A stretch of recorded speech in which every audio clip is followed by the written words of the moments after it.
안녕하세요 여러분. 오늘은 관계대명사 편 마지막 편입니다. 5편 관계대명사의 계속적 용법에 대해서 여러분들에게 설명을 드릴 건데요.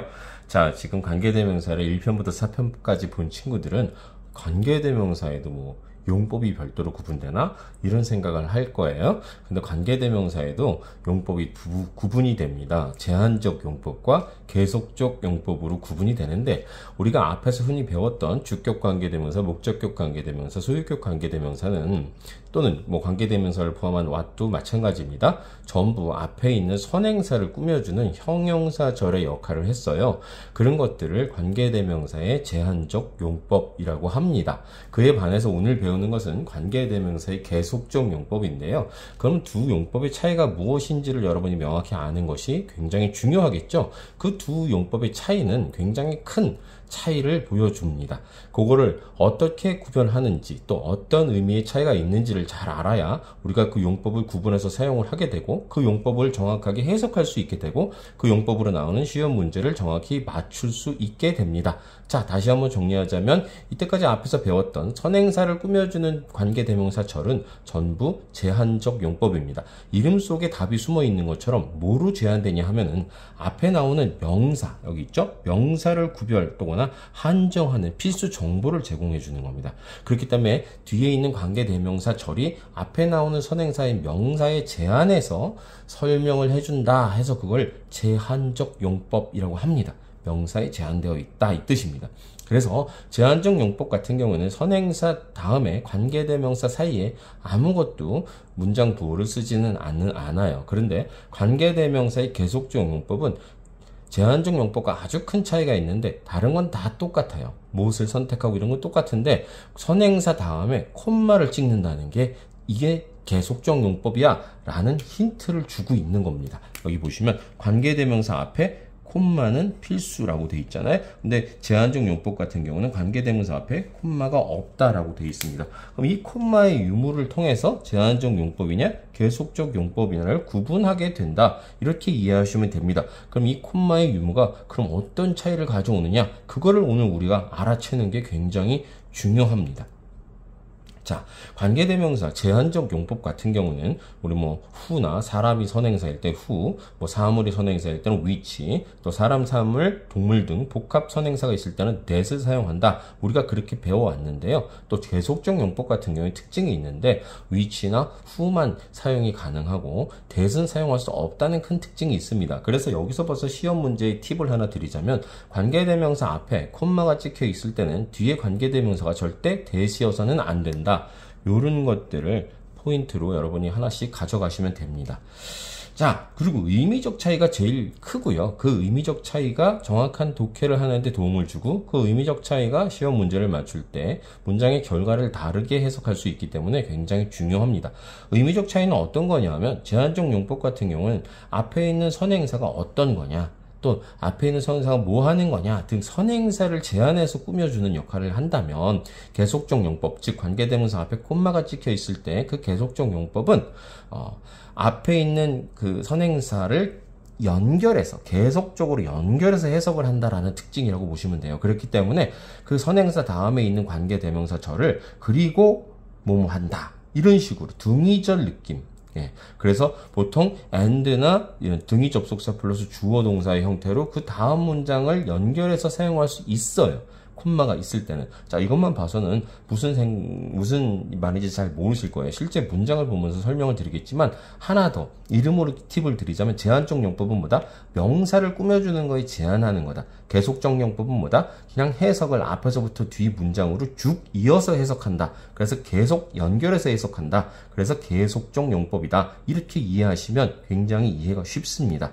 계속 연결해서 해석하기 때문에 등위 접속사 플러스 주어 동사 문장으로 연결해도 문제가 전혀 없는 거가 되는 겁니다. 자, 계속은 계속 연결해서 해석한다. 해석을 실제 그렇게 해야 돼요. 제한적 용법은 뭐죠? 뒤에 관계대명사절을 해석해서 그게 앞에 나오는 선행사를 꾸며준 다음에 문장을 해석해야 제한적 용법의 관계대명사 역할입니다. 네, 그렇기 때문에 제한적 용법의 관계대명사절은 형용사절이라고도 한다. 명사를 꾸며주기 때문입니다. 자, 그러면 실제 문장을 한번 들여다봅시다. 제한적 용법 같은 경우는 the students who study hard will succeed. 자, 여기 보시면 이게 지금 우리가 열심히 배웠던 동사가 따라오기 때문에 이게 주어 역할을 하는 주격 관계 대명사예요. 그러면 여기서 who study hard will succeed는 뭡니까? 열심히 공부한 학생들은 성공할 것이다. 자, 그럼 who study hard가 열심히 공부하다인데 얘가 뭘 꾸며주고 있어요? 이 선행사인 the student를 꾸며줘요. 즉, the student의 제한적으로 꾸며주는 겁니다. 이 선행사를 제한하고 있어요. 얘가 꾸며주는 역할이 여기 요 역할이 이 선행사를 꾸며준단 말입니다. 그래서 해석을 어떻게 해야 돼요?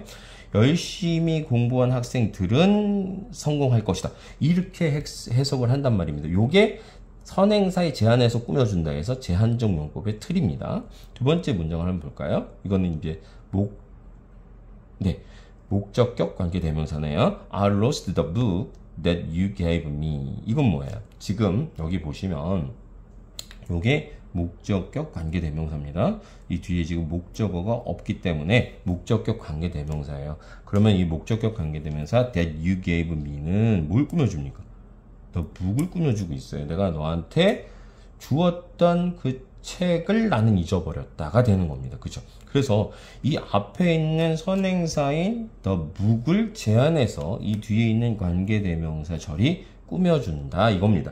이게 우리가 배워왔던 관계대명사의 해석 방법이고, 그래서 선행사에 따라서 관계대명사를 선택하고, 그래서 그 선행사를 꾸며주는 형용사 절들이 되는 겁니다. 그래서 이거를 제한적 용법이라고 합니다. 근데 제한적 용법 같은 경우는 뒤에 있는 관계대명사 절을 삭제해버리면 원래 이 문장에서 의미했던 의미가 붕괴돼요. 붕괴된다는 거는 무너져 버린다는 뜻이 되는 겁니다. 왜 그런가 한번 보세요. 여기서 지금 the students will succeed, 그 학생들은 성공할 것이다인데 이 얘기를 원래 하려고 했던 건 아닙니다. 왜요? who study hard가 있어야 되는데 이걸 빼버리면 이게 원래 얘기하고자 하는 의도가 달라져 버린다는, 이 사람은 원래 하고 싶었던 말이 열심히 공부한 학생은 성공할 것이다 라는 어떤 조건을 달아서 얘기하는 편이에요. 그런데 지금 이 관계대명사절을 삭제하고 원래 문장 the students will succeed만 하면 그냥 그 학생들은 성공할 것이다. 그 학생들이 누군지에 대한 정보를 전달할 수 없기 때문에 원래 문장의 의미가 무너진다는 이야기입니다. 그런데 계속적 용법 같은 경우는 그렇지 않다는 거예요. 그래서 해석 방법이 다르다는 겁니다. 자, 계속적 용법의 문장을 한번 볼까요? I bought a laptop which was very expensive. 나는 랩탑, 노트북 하나를 샀다. 근데 그 노트북은 매우 비싸다. 이렇게 되는 겁니다. 자, 보세요. 여기 콤마가 있어요. 근데 선생님이 지금 어떻게 해석을 했습니까? 아까 같은 경우는 네가 나한테 준 그 책을 이라고 해서 이걸 먼저 해석해서 열 꾸며준 다음에 나는 잃어버렸다. 이렇게 해석을 했잖아요. 근데 지금 선생님이 어떻게 해석해요? I bought a laptop. 나는 랩탑을 샀다. 그 랩탑은 매우 비싸다. 자, 어떻게 했어요? 계속 연결해서 해석을 했죠? 네. 그래서 그걸 계속적 용법이라고 합니다. 그런데 이거를 만약에 콤마가 없으면 어떻게 될까요? 매우 비싼 노트북 하나를 나는 샀다가 되는 겁니다. 즉, 제한적 용법이 되는 거예요. 제한적 용법은 뒤에 걸 먼저 해석하고 그거를 앞에 있는 선행사로 이렇게 꾸며준 다음에 해석을 한단 말입니다. 근데 선생님이 지금 그렇게 해석을 안 한 이유는 뭐 때문에 그렇게 해석 안 했어요? 여기 콤마 하나가 찍혀 있기 때문에 그렇게 해석을 안 한 겁니다. 그래서 이 콤마 하나를 찍어주면 그렇게 해석하지 말으라는 얘기예요. 어떻게 해석하라는 얘기예요? 계속 연결해서 해석하라는 얘기가 되는 겁니다. 그래서 I bought a laptop which was very expensive는 나는 랩탑을 하나 샀는데 그 랩탑은 매우 비싸다가 되는 겁니다. 자, 이해가 되세요? 자, 그러니까 I bought a laptop은 원래 난 노트북 샀다라는 정보를 제공하고 싶은 건데 그 노트북 산 거에 대한 추가 설명을 하기 위해서 관계대명사 절을 집어넣은 게 which was very expensive예요. 즉, 난 노트북을 샀는데 그 노트북은 매우 비싸다. 추가 정보를 설명한다. 그렇기 때문에 이걸 계속적 용법의 특징이라는 겁니다. 그래서 콤마 하나가 있고 없고가 그렇게 큰 차이를 가져온다는 겁니다. 삭제해도 원래 문장의 의미는 변하지 않아요. I bought a laptop. 나는 랩탑 하나 샀어요. 근데 뭐 굳이 그 랩탑이 비싼 랩탑인지 싼 랩탑인지는 말할 필요가 없어요. 이미 완성돼 있는 문장입니다. 그 사실만 전달하는 겁니다. 그래서 뒤에 있는 거는 부연적으로 추가 설명하기 위해서 붙어 있는 개념이다. 그게 제한적 용법과 계속적 용법의 가장 큰 차이고, 해석을 앞에서부터 쭉 연결해서 해석하기 때문에 그걸 우리가 계속적 용법이라고 하고, 그걸 어떻게 그럼 알아볼 수 있느냐를 어떻게 표시한다? 콤마를 찍어서 표시한다. 그게 계속적 용법의 가장 큰 특징입니다. 그렇기 때문에 아까 여기 저기 위에 의미에 보시면 그리고 해서 등위절 느낌으로 바꿔 쓸 수 있다 이렇게 되어 있는데, 한번 보세요. 여기 보시면 I bought a laptop. 나는 랩탑 하나를 샀는데, 그리고 그것은 해가지고 주어 동사로 뭘 바꿨습니까? which라는 관계 대명사를 지금 요렇게 바꿔놓은 거 아닙니까? and is로요. 그죠? It was very expensive. 그러면 이 두 뜻이 같은 뜻이 된다는 겁니다. 즉, 제한적 용법일 때는 등위 접속사 플러스 주어 동사로 바꿔쓸 수 없어요. 바꿔쓸 수 없습니다. 등위 접속사 플러스 주어로 못 바꿔요. 지금 여기서 주어는 이 랩탑이 is로 들어간 거죠. 그죠? 그런데 계속적 용법, 즉 콤마가 찍혀 있을 때는 연결해서 해석하기 때문에 계속 연결해서 해석하기 때문에 이게 등위 접속사 플러스 주어, 즉 선행사를 주어 자리로 바꾸어서 이렇게 쓸 수 있는 문장이 돼버리는 겁니다. 자, 이해가 되십니까?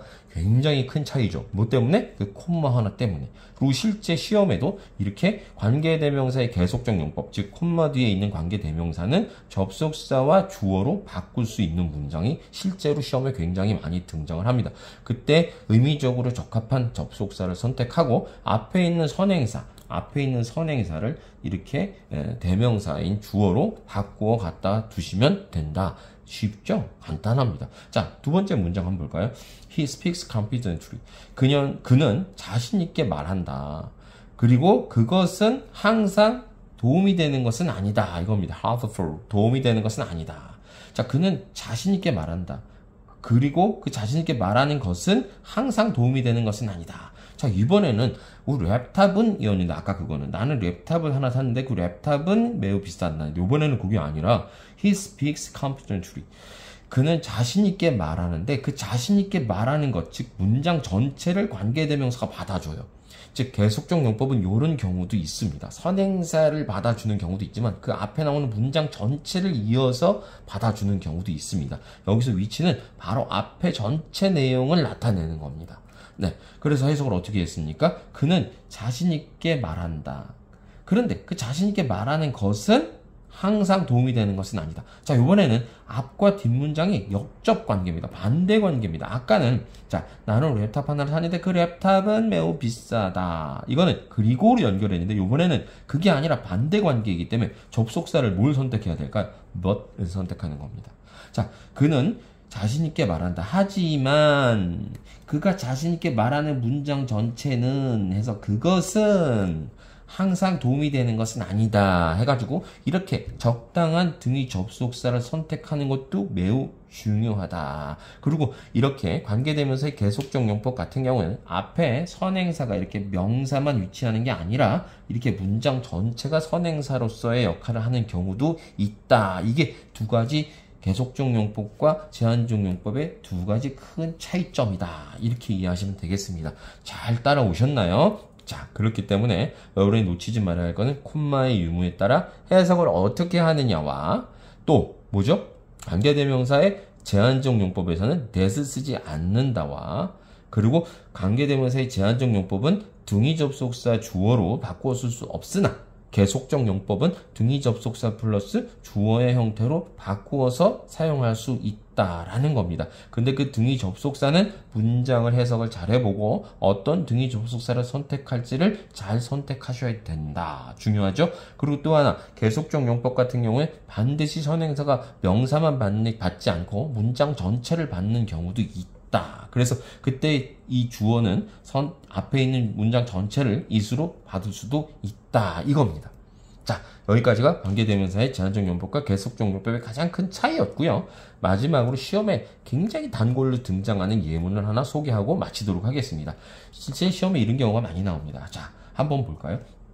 위에 콤마가 있다는 거는 계속적 용법, 즉 계속 연결해서 해석하라는 얘기죠. 자, 한번 해볼게요. I have a daughter.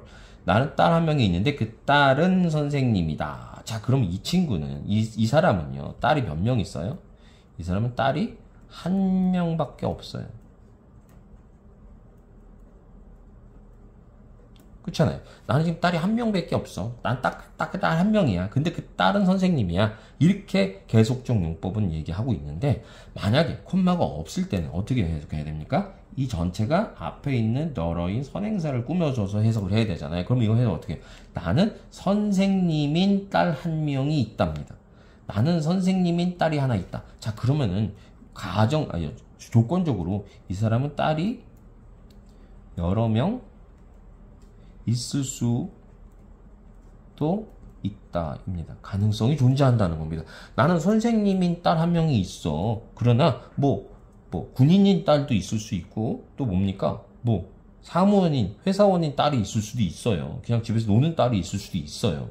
그냥 나는 선생님인 딸 한 명이 있다는 거를 알려주기 위해서는 이런 계속적 용법으로 표현하는데, 제 계속적 용법 같은 경우 나는 딸 한 명이 있어. 여러 명 없어. 딸 한 명이 있는데 그 딸은 선생님이야. 요겁니다. 그래서 시험 문제, 이 사람이 딸이 몇 명이 있냐? 요런 거를 물어보는 시험 문제가 많이 등장을 할 수 있답니다. 그렇게 큰 차이점이 있다. 뭐 때문에? 이 후 하나 때문에 그렇다는 겁니다. 자, 오늘 여기까지 설명을 쭉 드렸는데요. 관계대명사의 제한적 용법과 계속적 용법은 굉장히 중요한 문법임에도 불구하고 어렵지 않아요. 몇 가지 필수적인 사항들만 여러분이 외워두시면 충분히 소화하고 이해할 수 있습니다. 중학교 한 2학년 때 또는 3학년 때 시험에 나오는데 꼭 보시고 미리 꼭 시험 문제뿐만 아니라 내가 이 콤마 있고 없고에 따라 의미가 이렇게 달라진다는 것을 우리가 알아야 되죠. 그래서 충분히 반복해서 들으시고 모르시면 댓글 달아주시고 시험 시간에 질문해도 됩니다. 자, 여기까지입니다. 여러분의 영어 항상 화이팅 하시고 제가 열심히 돕도록 하겠습니다. 마스터쌤의 잉글리시 화이트는 여기까지입니다. 바이바이.